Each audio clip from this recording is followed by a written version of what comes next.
Sveiki visi. Kažkuria prasme smagu, kad mes dar kartą susitinkam. Nežinau, paskutinį kartą ar ne paskutinį kartą. Rokiškio miestą apskriejo netikėta žinia, kad aš padariau prašymą atleisti mane iš darbo. Kažkam netikėtas mano toks prašymas, sprendimas yra dėl to, kad tiek laiko kovojus, kam reikia išeiti.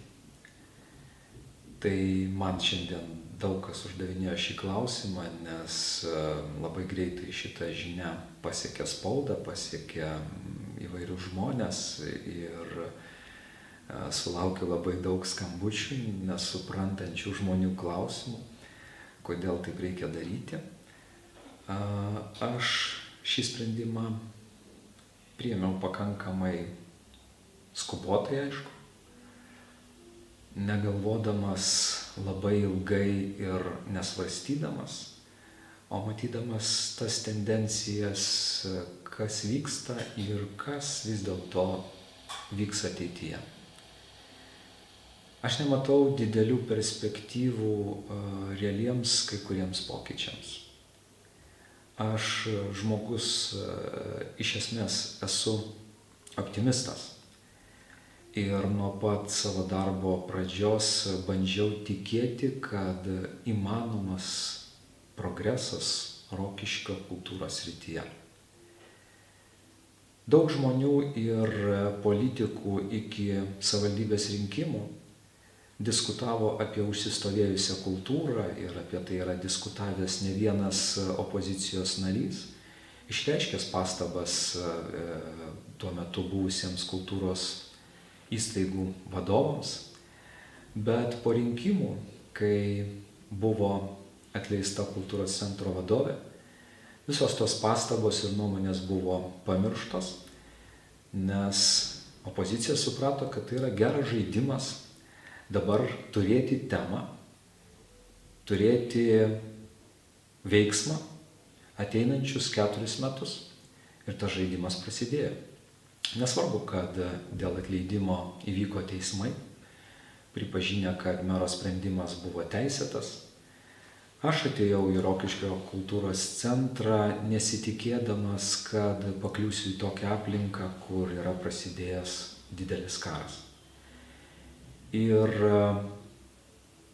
aš nesitikėjau, kad tas karas bus toks stiprus tarp įvairių sluoksnių, tarp opozicijos, pozicijos, tarp verslininkų, tarp verslo atstovų, kurie dalyvauja rajono tarybos veikloje, kurie turi savo pasaulio įsivaizdavimą ir manymą, kad galima nupirkti viską už pinigus.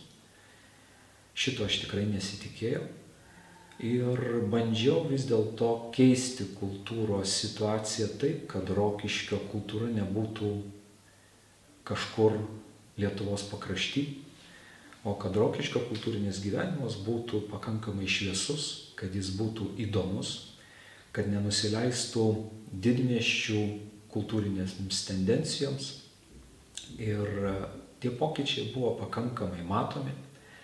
Nors rajono opozicija šitų pokyčių visais įmanomais būdais stengiasi nematyti, nei padaugėjusių kolektyvų, nei pakitusių miesto švenčių, įvairiausių didelių renginių, ar kalėdų eglės įžiebimo šventės, ar naujųjų metų šventės, ar įvairiausių kitų renginių. Viso to niekas nenorėjo matyti, nors rajono ir miesto žmonės ir miesto svečiai galėjo tomis veiklomis ir šventėmis pasidžiaugti. Aišku, kad ir man ar mūsų komandai ne viskas sekėsi iš karto. Ne viskas ir gali pasisekti, nes neįmanoma visko padaryti vienu ypu. Kažkas kuria kultūrinį gyvenimą ištisus dešimtmečius, o mes bandėm didelius pokyčius padaryti per pakankamai trumpą laiką, kas irgi kažką gąsdino. Bet tie pokyčiai buvo daromi ir stengiamasi daryti tam, kad Rokiškis galėtų įgyvendinti sėkmingai Lietuvos kultūros sostinės renginius ir veiklas, ir kad tos veiklos duotų maksimalią naudą, kad būtų išliekamoji vertė. Ne tik išleista vienadieniams renginiams dideli pinigai, bet kad ir liktų kostiumai, projektai, programos ir įvairios veiklos, užsiėmimai, kad dalyviai toliau teiktų kai kurias kultūrinės paslaugas. Bet šito supratimo stigo nuolat ir mes negalėjom turėti kažkokių didesnių diskusijų apie kultūros perspektyvas Rokiškyje. Ir natūralu, kad ir aš asmeniškai galiu pripažinti, kad aš dažnai jausdavausi vienas. Ir jausdavausi vienas nepelnytai tose idėjose ir tose įvairiose planuose, tose įvairiose darbuose.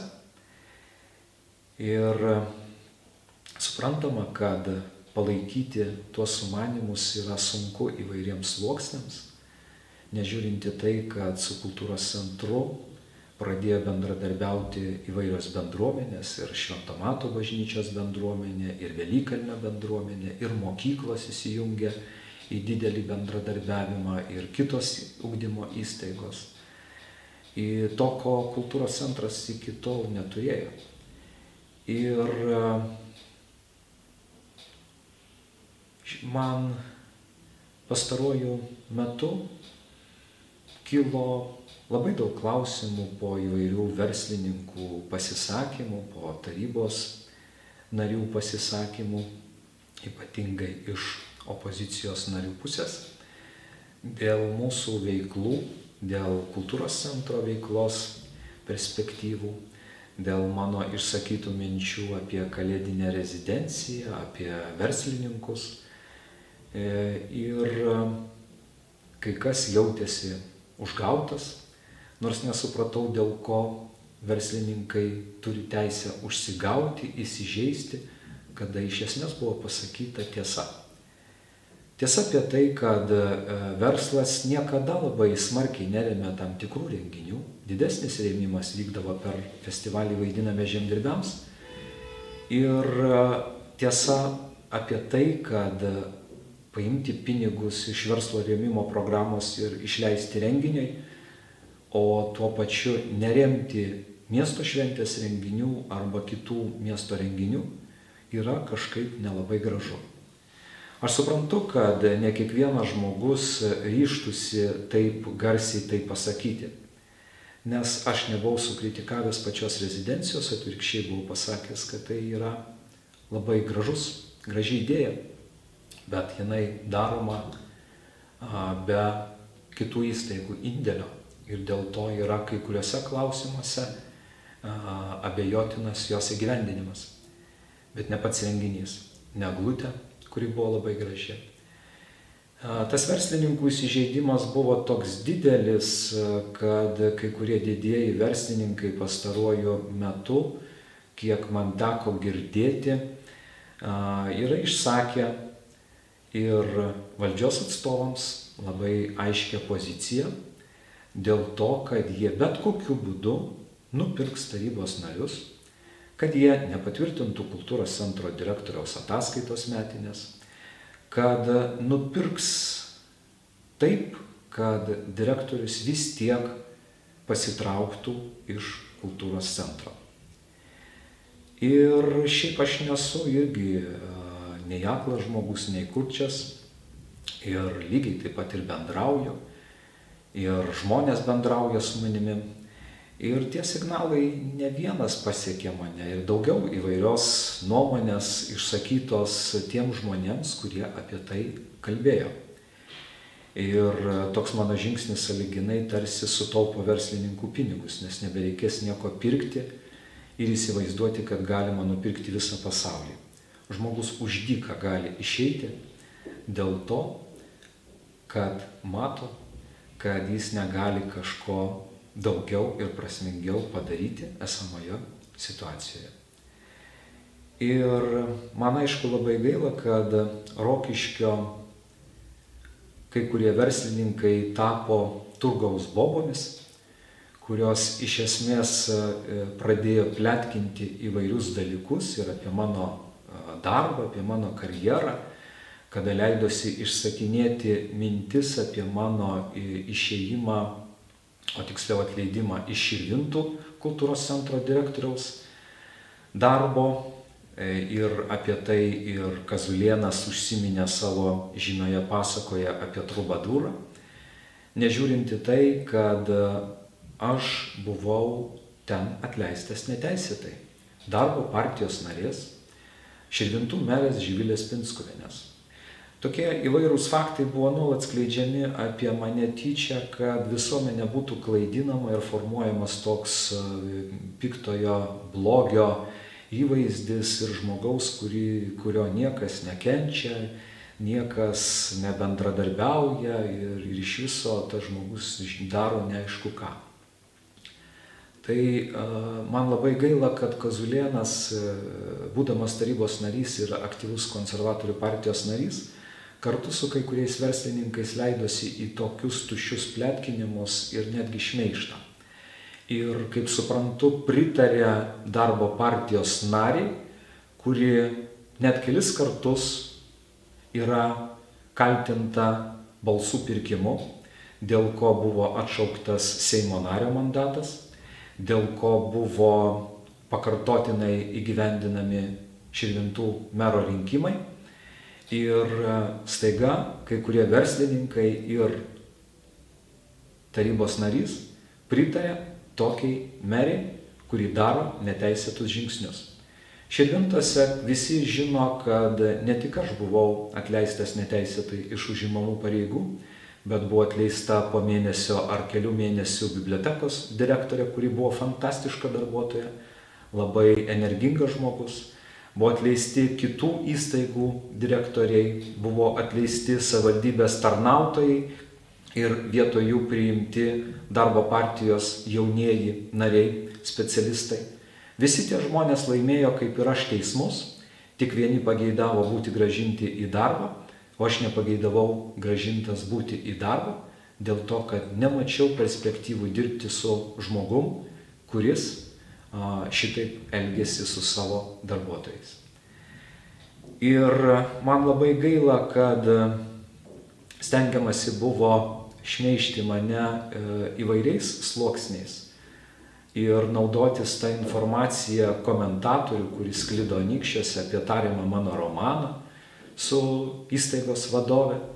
Nesvarbu, kad tie pletkai buvo sugriovę ir mano asmeninį gyvenimą ir išardę mano tam tikrus asmeninius santykius ir būsimą šeimą.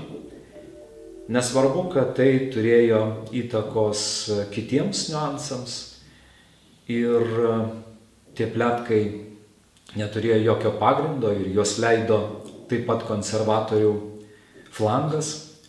Ir kaip teisėsauga išsiaiškinusi tai buvo kitos mokyklos direktorė su savo pavaduotoja, aktyvios konservatorės.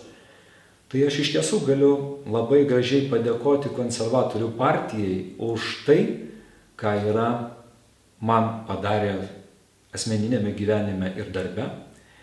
Ir už tai, kad konservatorius meras Anykščiuose pirkęs prostitucijos paslaugas ir šito nepaneigė nei viena teisinė institucija, o visa Lietuva galėjo pasijuokti iš konservatorių mero Anykščių, Sigučio Belevičiaus figūros, kada prostitutės prisipažino dėl šitos situacijos, o meras niekaip to negalėjo paneigti.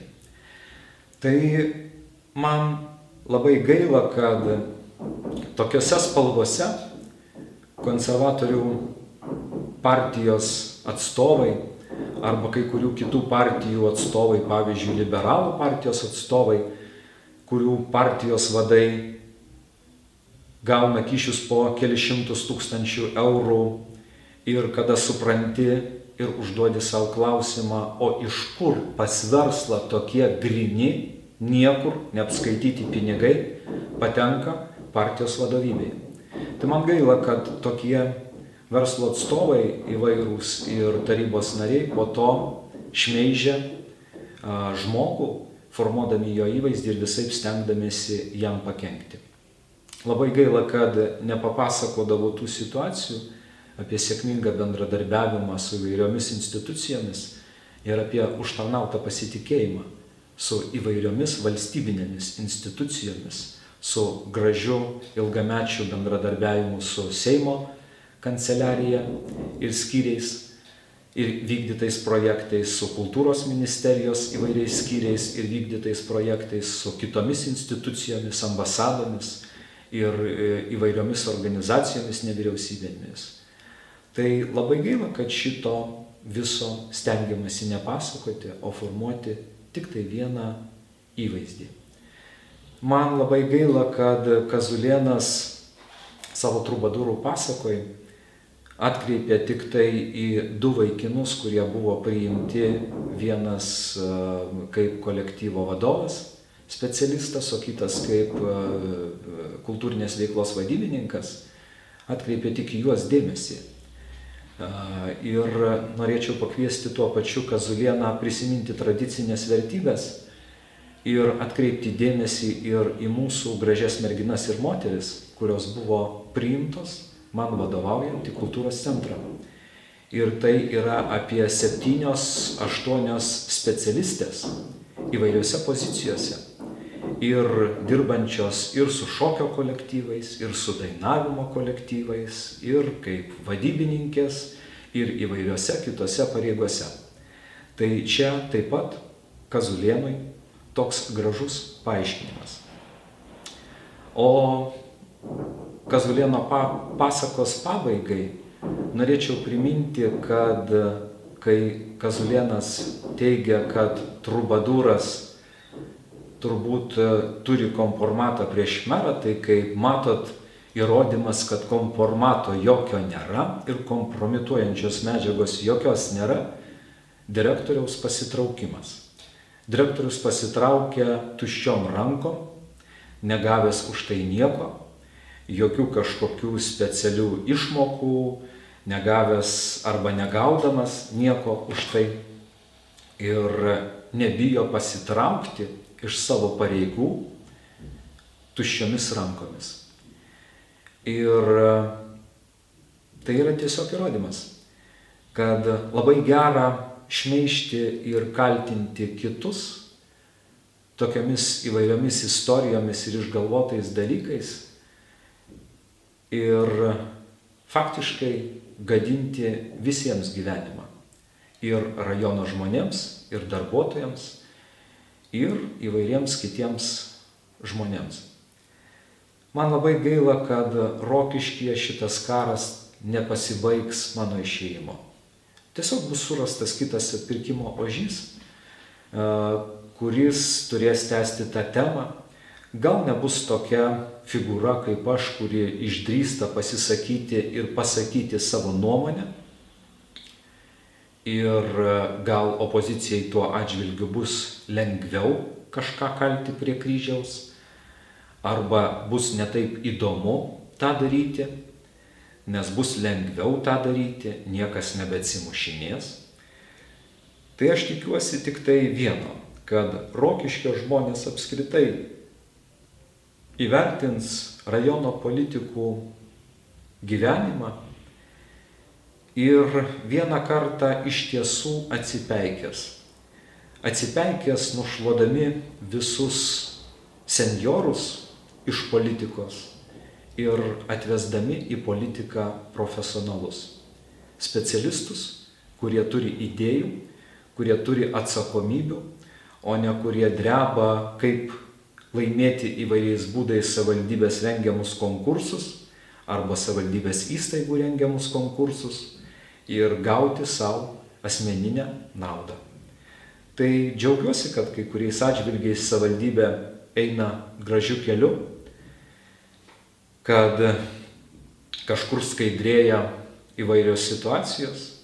Džiaugiuosi, kad kultūros centras neprisidėjo lygiai taip pat prie keistų neskaidrių paslaugų pirkimų, kad kultūros centras per tą laiką pradėjo sutaupyti daug lėšų būtent peržiūrės įvairių paslaugų pirkimą, kad kultūros centras neturi įvairių skolų, yra gražioj finansinėje situacijoje, gražiame judėjime ir kad bet kuris kitas vadovas perima ne pablogėjusią situaciją įstaigą. Ir aš aišku nesijaučiu, kaip mane čia kai kas klausia, ar jaučiatės nugalėtas ar nenugalėtas, tai tikrai taip nesijaučiu, nes gyvenime aš tikrai rasiu ką veikti, grįšiu prie kūrybinio darbo ir aš turiu pakankamai daug kūrybinių planų ir sumanimų. Negarantuoju, kad tie sumanimai neteis iki Rokiškio, šito aš tikrai negarantuoju, o kad pokyčiai bus mano gyvenime pakankamai nemaži, tai natūralu, nes viskas atneša labai didelius pokyčius. Iš esmės džiaugiuosi ir dėkoju daugybei rokiškėnų, įstaigos darbuotojams, kurie buvo kartu. Dėkoju tiem žmonėms, kurie ir gatvėje sutikę pasakydavo ačiū, kurie pasidžiaugdavo mūsų veiklomis, mūsų pokyčiais. Ir linkiu, kad gražūs dalykai vis dėlto galėtų būti. Nes kol kas aš didelio judėjimo į priekį nematau. Ir labai noriu palinkėti rajono žmonėms labiau norėti gražių dalykų, gražių pokyčių ir didesnės atsakomybės iš visų rajono įstaigų, iš visų rajono darbuotojų, iš rajono savivaldybės ir to reikalauti, kad visų gyvenimas gerėtų. Taigi, tiesiog ačiū Jums visiems.